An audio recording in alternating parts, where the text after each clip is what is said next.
Hey, what's up guys? This is Anthony from Anthony's Customs, and for this review, we are looking at the Marvel Legends Born Again Daredevil. You guys wanted me to review it. I got probably at least once a day a comment saying reviewed this Daredevil, so I figured I might as well do it. And I'm surprised to say it's better than I thought it was going to be. The photos that they had for like the solicitation photos trying to sell the figure look like crap. The figure looks much better than those photos, I think. It still has issues, but there's some good stuff too, so this might be a little interesting. So let's go ahead and get him off the stand and take a closer look. Alright, before we look at the figure, let's go ahead and take a look at my package. Good packaging, no problem there. Pretty straightforward on the front. Daredevil twice. Daredevil on the side, very red. That's like the key art, not really like the character art. Maybe I used the word wrong. But yeah, it's very stylized. So you can't compare the figure to any actual reference, which is smart of them, so that's good. Alright, so this guy, he is in stock at Big Bad Toy Store. If you want to get one, I'll put a link in the description below. He stands just about let's say 16.3 centimeters. That's going to make him roughly 6 and I don't know, let's just say 6 3/8. Alright, so there you go. Size wise, here he is up against Darwin. Let's stand Darwin straight up.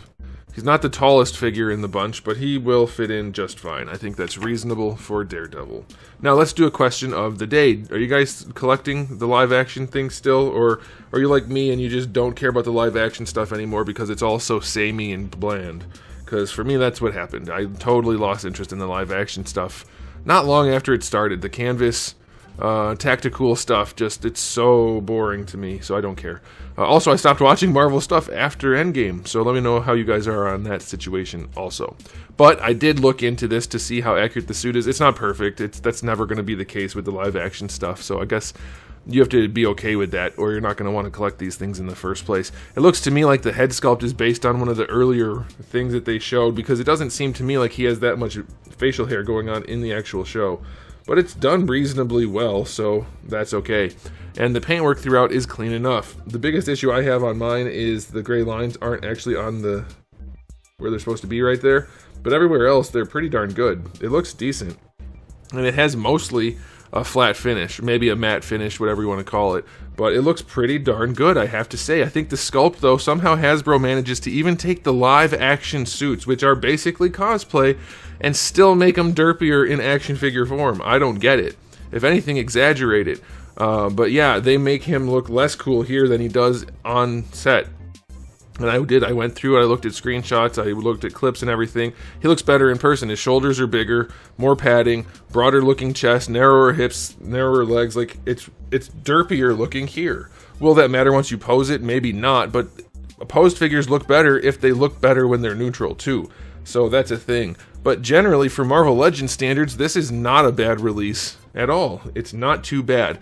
As far as the color goes, I think it's off by a little bit, but it's hard to say because almost everything is dark on the show. So, you know, I don't know what you're going to base it on. I think it's probably reasonable. So I think if you're okay with Marvel Legends type figures, then you're probably going to be okay with this. It seems decent.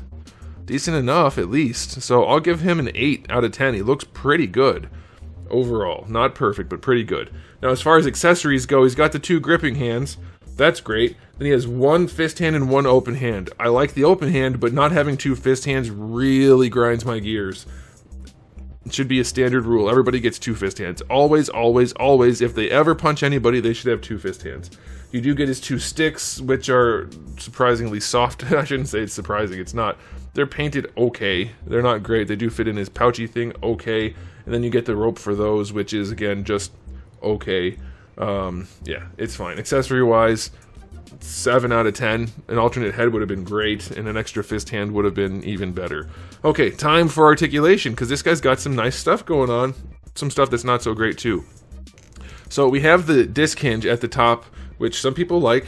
Some people like those still. I still think it's antiquated. It does allow him to look up, and it does allow him to look down, so that's nice, and it can rotate, of course. There's a ball at the top, but that's almost worthless. But his neck is actually articulated too, which, if you're going to do the disc, you have to have that neck joint, so they did. So that's nice. I like that. I still prefer the ball down here and a double ball up there, but this will definitely be good enough. It's so superior compared to the standard Marvel Legends situation of just the disc hinge.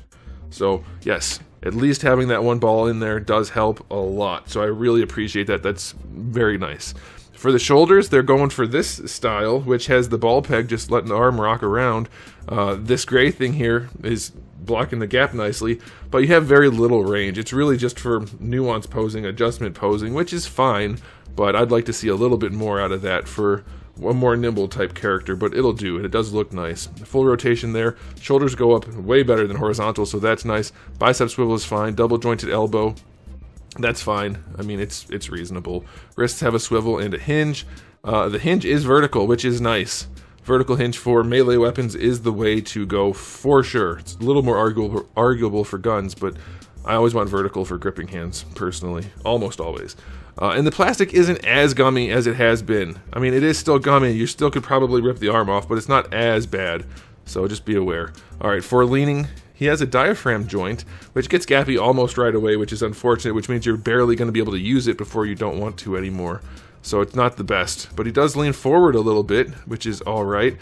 Still, they're very lazy in their sculpting and articulation, so it's a big faceted lump on his back once you pose him, so that kind of sucks. Leaning to the side works pretty well, so that's okay, and of course you're going to get your rotation out of that. And then Hasbro'd, and they gave you a standard waist twist. Because doing a proper ball peg like you're supposed to for the waist is just too much. That's too much. It's a bridge too far. The legs can go back just a little bit. They go forward. Not that far, not even up to horizontal, and there's no drop or anything, so that's just it. He's just very limited in the hips. Going out to the side, 45, just better than. It's crappy hips. They don't know where to place the joints in their hips. That's all it is. You can have a hip with this amount of seam and have perfectly good range. Especially if you make this a soft piece, but even without a soft piece, you can do way better than this, and Hasbro just refuses to. You do get a thigh swivel, that's pretty obvious. And then for the double jointed knees, pretty good range. Ugly knees, proportions aren't great, but they're fine. So yeah, it's fine, whatever.